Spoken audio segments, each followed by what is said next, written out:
Welcome to The Business Strategist, the show for CEOs and founders ready to scale fast, lead smarter, and build a business that doesn't rely on them. I'm Adam Strong, award-winning strategist, former elite athlete, international speaker, and 3 times best-selling author. After 3 decades in business, I know exactly what it takes to grow, scale, and exit with impact. Each week, I dive into real conversations with industry experts, bold entrepreneurs, and clients navigating the uphill struggles of business, giving you the tools and the strategies to create more profit, more freedom, and more impact. Let's get into it. We're more connected than ever before, right? We have Zoom, we have Slack, we have WhatsApp, we have Teams. Constant communication throughout. So why is it that everyone is feeling so disconnected? Now, Michelle thinks that she has the answer and has it all figured out. And it starts with you. Now, really interesting enough, Dr. Michelle Johnston has been on the show before, believe it or not. And I was just actually speaking to her offline. If you don't know who she is, make sure you go check her out. She's a best-selling author. She's a coach. She's a keynote speaker. And she's a professor of leadership at Loyola University in New Orleans. So she is extremely credited to talk about this particular topic. And it was almost 3 years ago when her previous book actually came out, which was all around the seismic shift. And you'll be able to see that depending on if you're watching this on video or you're listening to this on audio. But for those guys that can't see the video, Michelle's got this beautiful art called the Seismic Shift light up. And I just absolutely love it that she had specifically done. Anyway, without further ado, Michelle, welcome back to the show. Oh, thank you, Adam. Thank you so much for having me. I love being on your podcast and I love the Business Strategist name. That's a great name for who you are and what you represent. Oh, that's so kind. I'm really thankful. I really appreciate it. You know what's really interesting? So I think 3 years ago, so for you guys, it depends on when you were listening to this, we were called the Game Changers Experience before. Do you remember that? Yeah. And then we kind of went for a bit of a rebrand about 18 months ago. But I can't even remember. But anyway, people get it more, if that makes sense. Like people just get it more. And it's great that we reconnected and we've got some great connections. I just wanted to say thank you so much. Oh, thank you, Adam.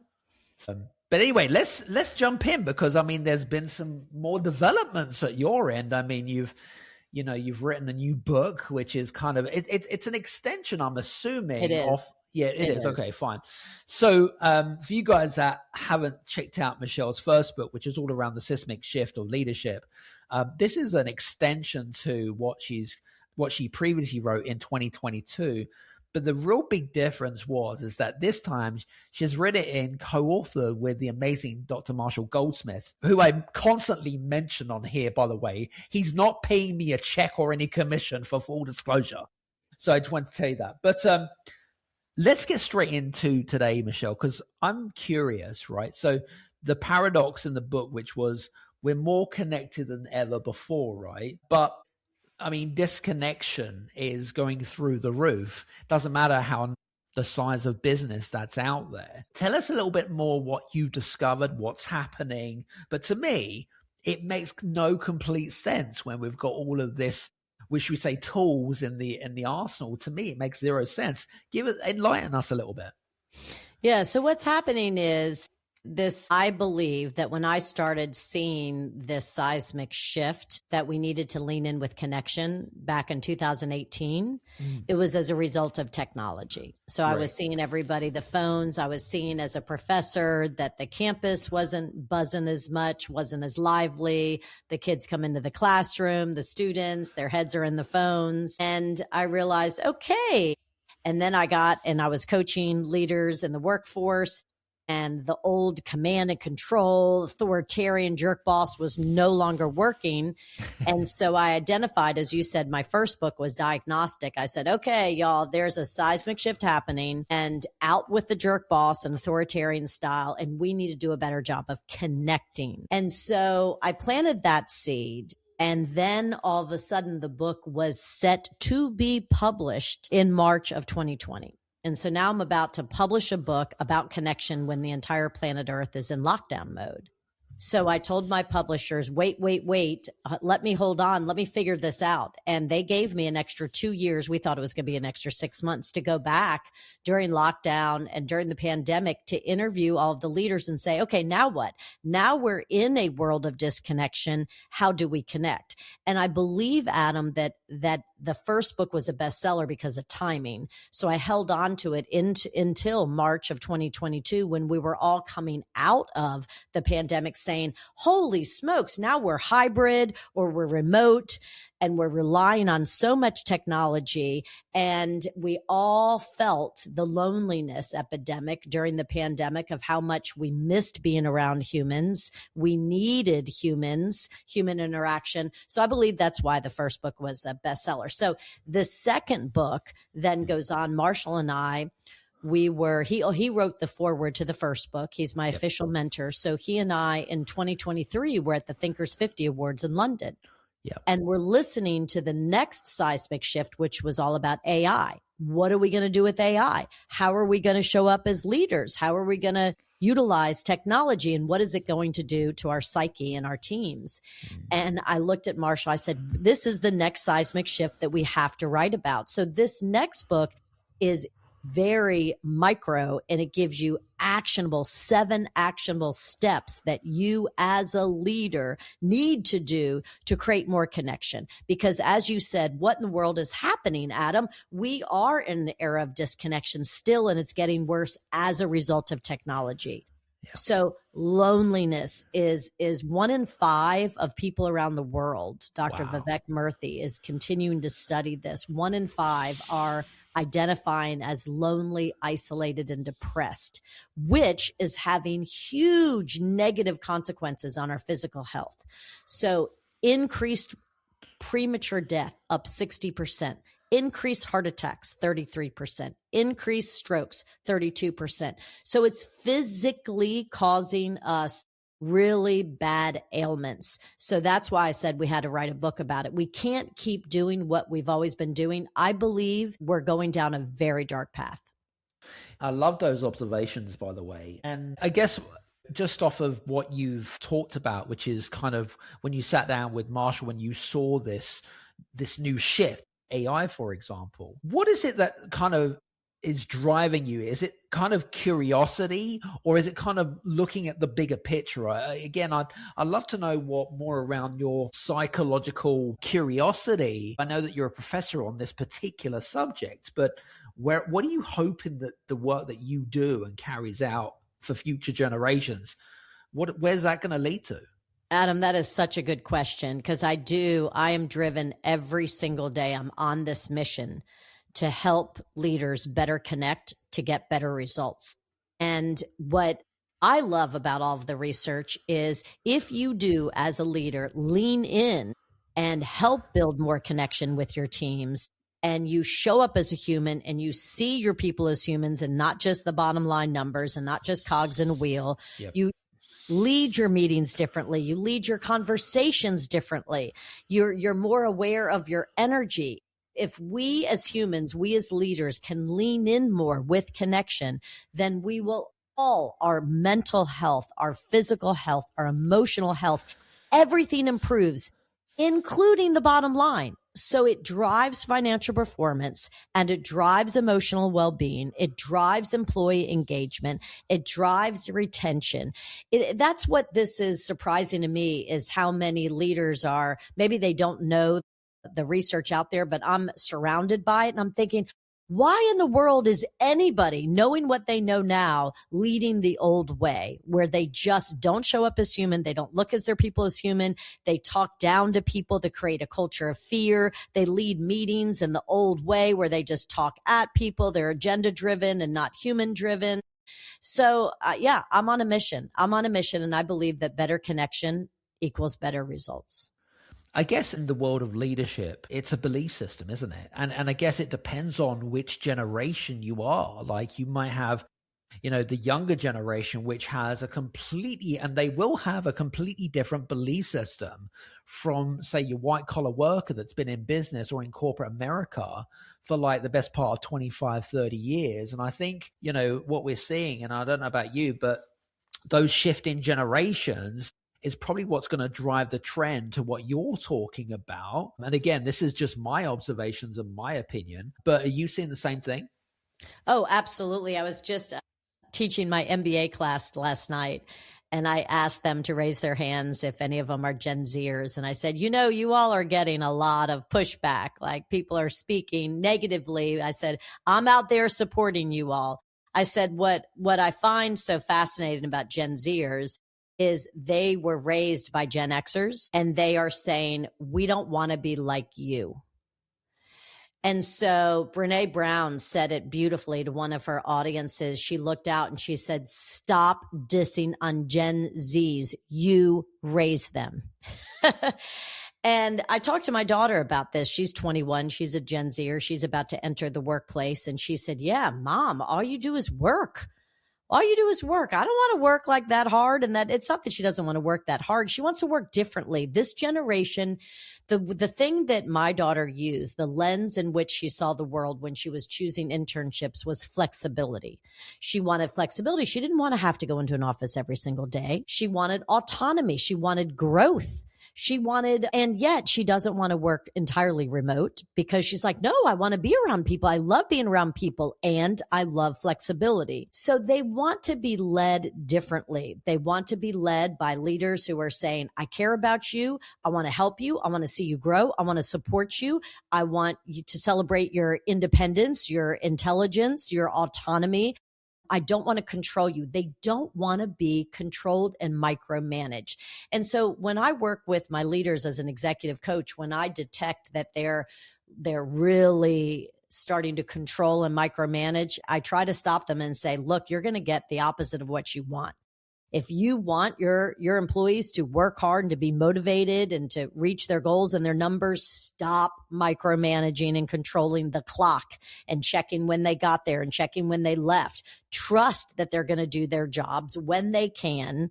That is one of the things, Adam, that is really disturbing to me, particularly when it comes to women, is during the pandemic, women are like, oh my gosh, I can now work and from my home and pick up my kids from school and then hop on after dinner and have their dad read them books or help them with homework. And I have more flexibility. And so I can show up as a leader, the type of leader I always wanted, versus women who in the past had to tell white lies like, oh, I'm going to the doctor if they wanted to see their kids play, because that was not really supported. And so what's disturbing to me is that some companies are saying, no, they're clamping down on that control. We want you in the office at 8 and you can't leave until 5. And thousands, gosh, I just saw the stat. Thousands of women are leaving the workforce right now saying, I can't be the person I want to be if I'm a mom and a leader. People are not choosing to be in leadership as much as they were anymore. So yeah, the younger generations are saying, we want more flexibility, we want autonomy, and we want to grow, and we don't want you to try to micromanage and control us. It's really interesting. We were having this conversation with a friend of mine, actually, and they were talking about the fact that, you know, their business or their workplace, they demand that they need to be in the office 3 times a week, right? And, you know, you're going to get a lot of pushback now. You're going to get a lot of resistance now because, you know, the world changed since like from 5 years ago. And it's like people that are still in those leadership roles that are making constant decisions feel like, you know what, that's done, right? That area of life is now done. We need to go back to the old ways of working, right? And I think that there's internal resistance because it's a set belief system, and in a way it's not their fault, but in a way it is their fault because they're not seeing as what I call the bigger picture, right? The bigger picture, as you rightly pointed out. And I feel like, from my perspective, connection, from a perceptional perspective, connection is seen as a bit fluffy in the workplace. It doesn't matter if it's small or big or whatever it is. I don't think it's seen as seriousness. You know, you're saying it is, and I absolutely agree with the impact it has on the younger generation. But I guess, how does one change a belief system when it's so ingrained into our subconscious? where we've been doing something for the best part of maybe 20, 30 years. How can you change that belief system? It's not going to be an overnight fix, is it? Yeah, you're What do you right. do? I was thinking the same thing when I was working with a technology company a couple of weeks ago, and I was realizing that they saw connection. They moved so fast at such a rapid speed and all about AI, and they don't pause for very long to really connect with each other. And yet I'm their consultant and I talk so much about connection. And I thought maybe I need to reframe my message to them that it should be a culture of courage, because in order to be a connected culture, you have to show a lot of courage. What do I mean by that? In order to have connected conversations, you have to lean in and have those difficult conversations. In order to have connected meetings, you have to have the courage to show up differently and do things differently and start with a connection exercise. So I was thinking maybe if I framed it as, and to be a successful leader right now, you need to be a courageous leader. And to be courageous means you have to really be a great connector. Because I agree with you. I think that some people view connection as just fluff. And yet every single research is showing that if you do the 7 things that I'm advocating that you do, you will get higher financial performance. I think tech in particular is kind of, there's one vertical, like that tech is kind of somewhere over there, and then all the other businesses are kind of over here, if that makes sense. And I think you made a really valid point around, especially with fast growing companies that are going through rapid change, fast growth. I think kind of like when you're in that, should we say chaos, if you like, because it is chaos, it's very difficult to, I suppose, become self-aware. But also it's about priorities as well. Like, it does connect. Is connection really, really affecting the way that we are as a company? So I don't know, maybe that's kind of new research that needs to be carried out specifically for tech. I mean, you talked about AI at the very beginning, and we're seeing more and more AI companies obviously pop up left, right, and center, more SaaS companies and things like that. So I don't know. It's very thought provoking, but I think in answer to your question, from my opinion, is that if it's not that your lack of self-awareness or you're uneducated, it's also about knowing, is it applicable to me and is it relevant? Yes. And you had referenced earlier my title, The Seismic Shift in You. So we're saying that in order to get different results, because right now I alluded that we're going down a very dark path, Adam, as far as the physical negative effects. And we think that by scrolling every night, it's going to make us feel connected. Well, it hits on the dopamine, but it doesn't hit on the oxytocin. Whereas if you have real face-to-face, genuine connection, it hits on the dopamine and it hits on oxytocin. And so in order to decrease this loneliness that so many people are feeling, this disconnection, this isolation that people are feeling because so much of their world is just digital and on screens, and people aren't even going to happy hour as much as that was just in the Wall Street Journal. Happy hours are down because there aren't as many people in the office and people aren't choosing face-to-face interaction. And yet the ramifications of that and the consequences are just horrible for our mental, emotional, and physical health. So we have to do things differently. And the seismic shift in you starts with you. So I'm saying you can't say, oh, my company doesn't do a very good job connecting. My community doesn't do a very good job connecting. The seismic shift has to start in you. We have to do things differently at an individual level. So the first big shift is shift in perspective. And Marshall and I believe that we need to shift from the what to the who. And that's going to change everything because in America, in particular, we have defined success by achievement, more, faster, check. And Marshall would tell all of us in 100 coaches that he would be coaching the very top of the top leaders at the top of the top global corporations. And they would get on this achievement train, they would get to the top. to their destination, and they would look around and they say, why do I not feel so good? Why do I feel empty? And it's because they focused on what, and not the who, not the relationships. Even our U.S. Surgeon General under President Biden, Dr. Vivek Murthy, who he phrased that we're in a loneliness epidemic, and he's the one that continues to do the research. He said, I got to see him in a fireside chat last year, and he said, I'm here to tell you all, I fell victim to exactly what I'm talking about. I was on the achievement train. I wanted to be a U.S. Surgeon General. I got to the very top, and I thought, at what cost? Where are all of my friends? I haven't seen my friends in forever. I only focused on the what and not the who. So in his book, Together, and all of his papers and his lectures, he's saying we as a community have to do better. I'm saying it needs to be us as humans.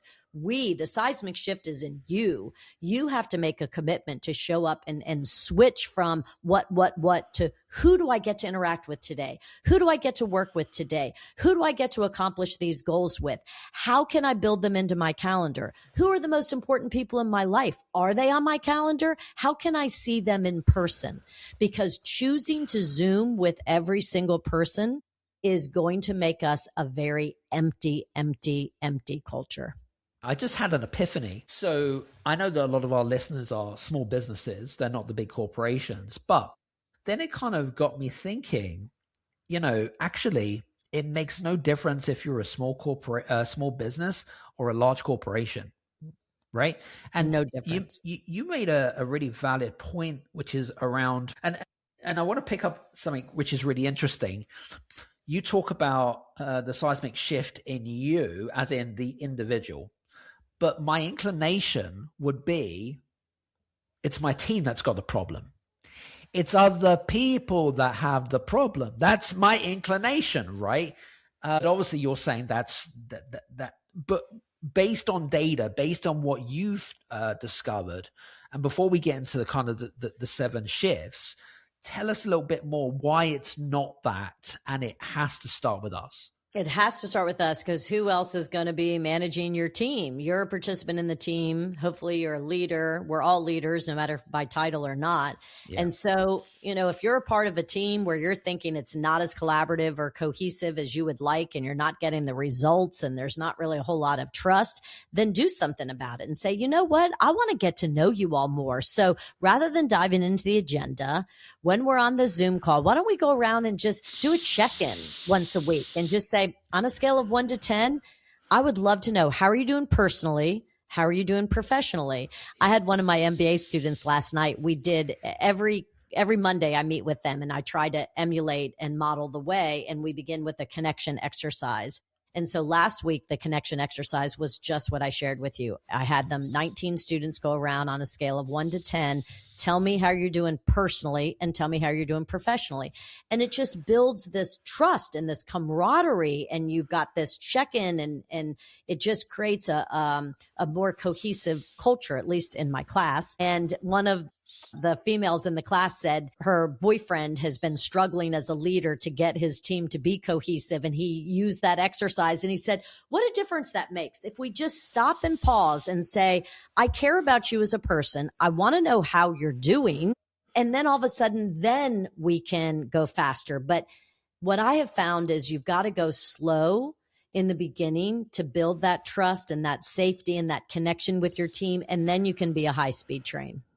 Well, I feel like if you go off too fast, I mean, the first thing that's going to happen is that people are going to be skeptical. They're going to be like, what's going on here? Like, is this guy smoking something, or girl is smoking something? Like, they're going to feel skeptical, and then they're going to feel uneasy, aren't they? One of the reasons why it doesn't happen is because there's this lack of ownership, right? And it's easy to blame someone. It's easy to blame your team or somebody else. But hey, I always say, whenever you're pointing one finger at someone, 5 fingers are pointing you back, right? Oh, absolutely. And it is easy to say, oh, it's my team's fault. But the ownership, I believe that connection is accountability. That a lot of teams and a lot of leaders will say, well, I need more accountability on your team. Okay, then that means you need more connection, because connection is accountability, right? You can't hold your people accountable unless you have built that foundation of trust and safety and connection, and you treat them and you see them like humans and you show that you care about them. So the definition of connection is, are you doing a good job making sure that your people feel seen, heard, valued, respected, and appreciated? Those are 5 dimensions: seen, heard, valued, respected, and appreciated. You can make your team feel those things by saying, great job on the last project, by saying, on a scale of 1 to 10, I want to know how you're doing, by responding when they send you a text. There are so many simple ways that you as a leader can connect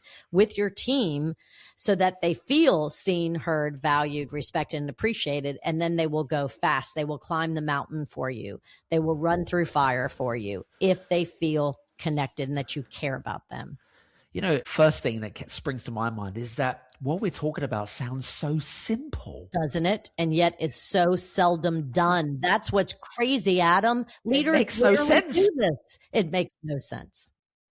Most founders exit too late, not too early. They hit their number, then waste another 2 years second guessing it.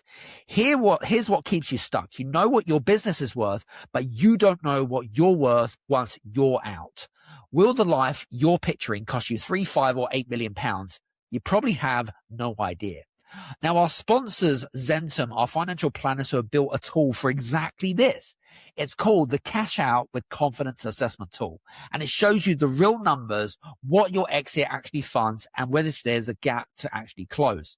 It takes less than 5 minutes, and you'll know if you can exit now or how much longer you need before you actually can. Go to cash-out-with-confidence.scoreup.com or check out the link in the show description notes below. Enjoy. Yeah. Anyway, I digress. Talk to me a little bit about the 7 shifts. Yeah. So that first big shift, Adam, is huge. That's what Marshall and I realized. We have to shift from the what to the who. And then the second shift is we have to shift our priorities. And the most important who is you. The most important who is you.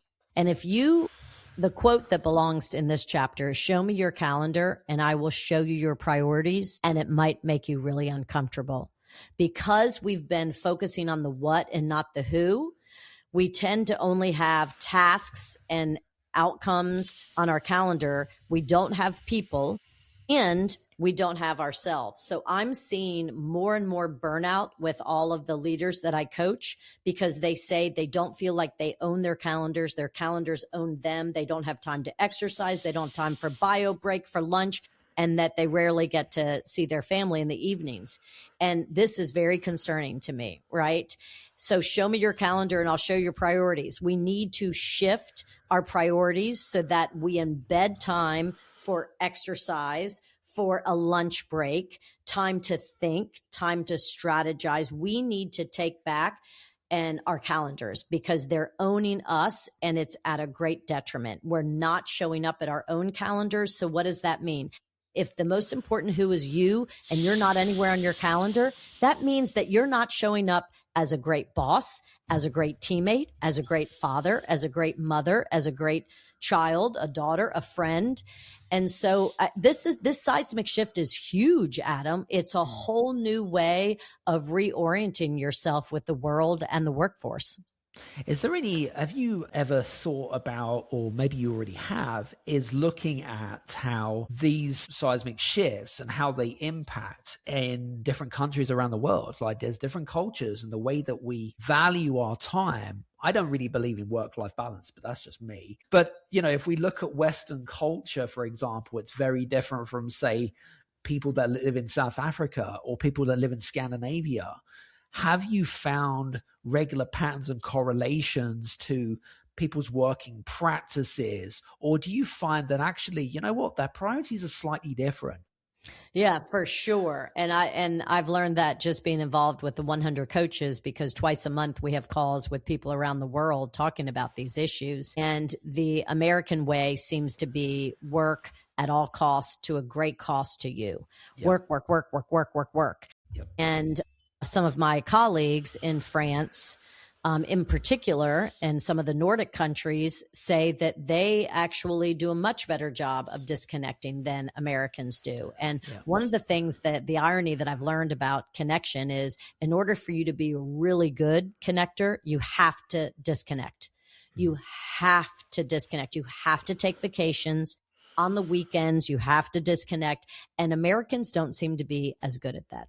Well, guess what? We all can't be perfect, ladies and gents. Tell me a little bit about the cost to business that, you've obviously gone into great depth and detail around the whole kind of seismic shifts and stuff like that. But tell us a little bit about the cost implementations on if we don't implement certain shifts. What does that look like to Well, us? I'll give you a case study of one. So Great. I'm working with a leader who is an executive, and this is exactly, he got to where he wanted, and yet the company might lose him. Why?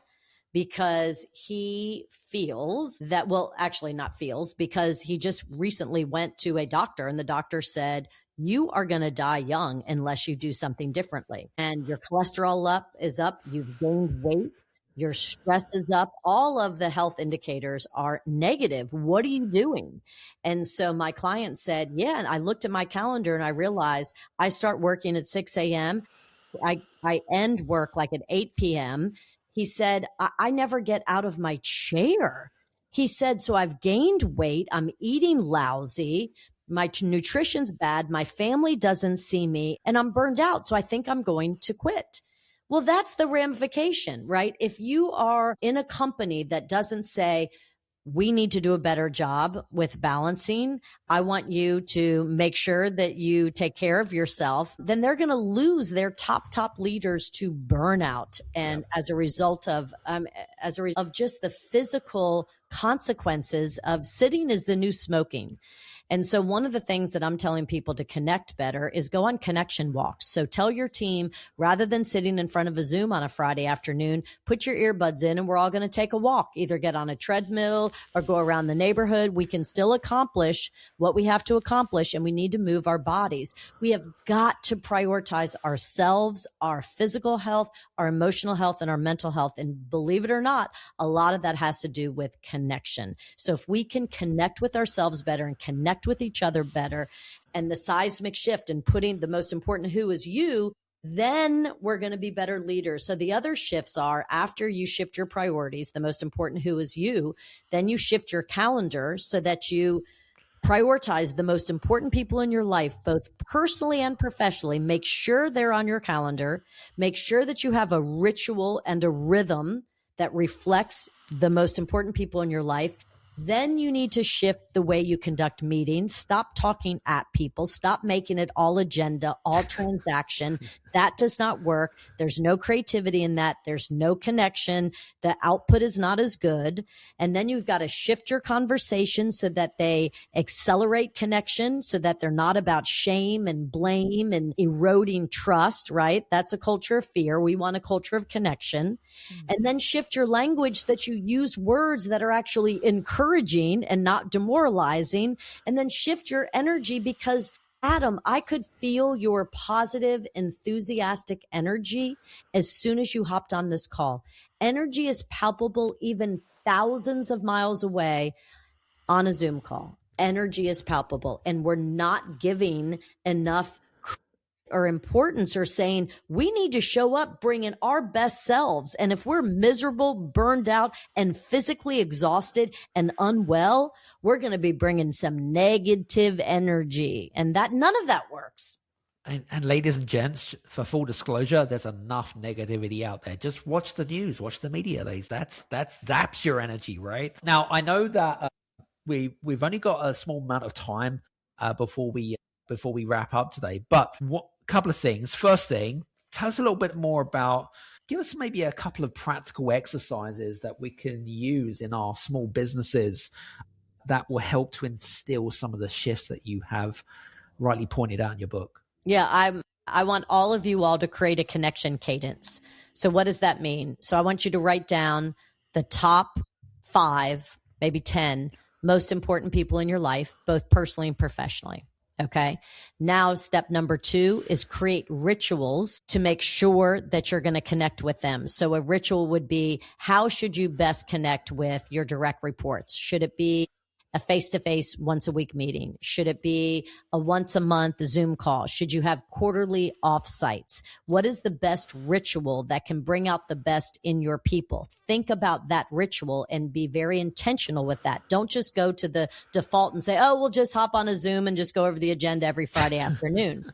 That does not work anymore. And step number 3 is think about the rhythm. How often do you need to connect with the most important people in your life? So if you talk personally, there are a lot of leaders out there who are working all the time and their children are like, I never see you. And my daughter was one of those people. And so give your kids an option like, okay, each kid gets to choose how you want to spend one night a month with me. And is it ice cream? Is it shopping? Is it pizza?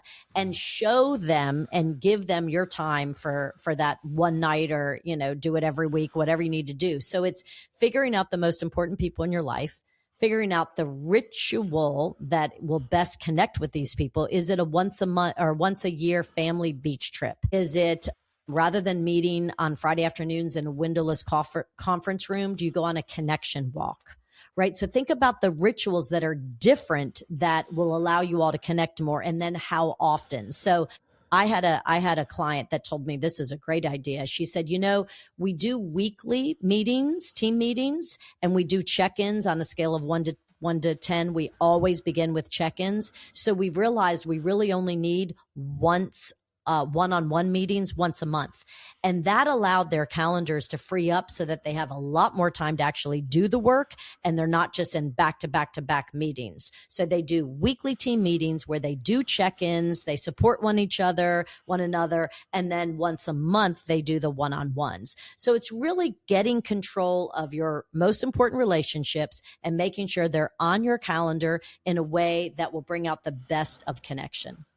I always find also is to ask for feedback from others, like how is it best to ask, and I'm sure you've had those conversations. And I love the fact that you come up with these ideas around, taking a walk for a connection, whatever it is. It's like changing it up a little bit and just making it a little bit different rather than just having a meeting for the sake of having a meeting, which just drives me crazy, right? I'm so glad you said that, Adam. One of my favorite clients last Christmas, she said, Michelle, she goes, we talk about connection all the time. And I was sending my direct reports emails telling them how I wanted to connect with them for all of 2026. And I realized that's not connection. Why don't I ask them how they prefer to connect? And out of her 8 direct reports, each one had a different preference. One said, I'm an extrovert and now I'm working remotely. Can we meet at a coffee shop every other week?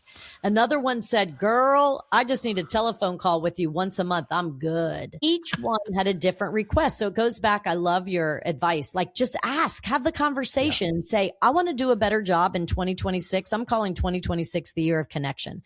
I want to do a better job connecting with you. How do you want to connect with me? What works best for you? Just ask the question. You mentioned around trust a lot there. That word came out of this conversation quite a lot. And I think probably from about 2020, cannot tell you how many times I harped on about the importance of the currency of trust. And it still is so important in the art of building relationships, in the art of growing a business or whatever it is. It's still up there, Michelle, even after 5 years. And normally there are trends that come and go, but I feel like, I don't know about you, but the word trust continues to still be in my top 3. What's your thoughts? Absolutely. I believe that, and I've thought a lot about the chicken or the egg. Is it trust or connection? What comes first? I believe that you have to be very intentional and build connection and really show your people that you care, get to know them, ask them questions, go on a deeper level, show up as human. And once you build that foundation of connection, then you have trust. Yep, so I think connection comes before trust. Very good. Now, I know that we're going to wrap up because we're both busy people, but listen, this has been a great catch up. First of all, just last final thoughts before we do wrap up. Now, for those that run teams remotely, that have different, employees, different team members, maybe in different different jurisdictions, different countries, or whatever it is. And they've bought into the idea of this connection that you're talking about, right? The seismic shifts and things like that. How can I, as a leader, gain a 4D perspective about how I can best use your framework to be able to improve my business? How can I convince them to do what I'm asking them to do, you mean? Well, not necessarily, but it's kind of more, how can I get more of a perspective, like from a top-down perspective, like where are the gaps, where are the opportunities? Is there any thoughts, or maybe you have a thought with regards to when you go into a business and maybe it's dealing in a particular industry or a different vertical that's dealing with different, maybe even a large organization that is based in different countries. There's going to be cultural shifts. There's going to be different things going on. And yet there's one thing we have in common, Adam, and if we're all working for nonprofit, profit, doesn't matter, organizations, we want to attract the top talent that will enable us to achieve our goals. And if you're trying to attract top talent, and then once you attract them and you get them in your organization, then you want them to be engaged. You want them to actually like each other and like work. You want to retain them. Then you can't not shift to connection. You have to. You're not going to attract or retain or engage top talent unless you do things differently.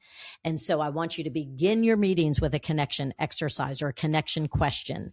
I want you to think about the language you use so that it's not creating a culture of fear. Instead, it's creating a culture of connection. I want you to think about your calendar and are the most important people on it. I want you to think about your perspective. Are you only focused on achievement and tasks? Or are you really focused on relationships and bringing out the best in your people and helping them grow?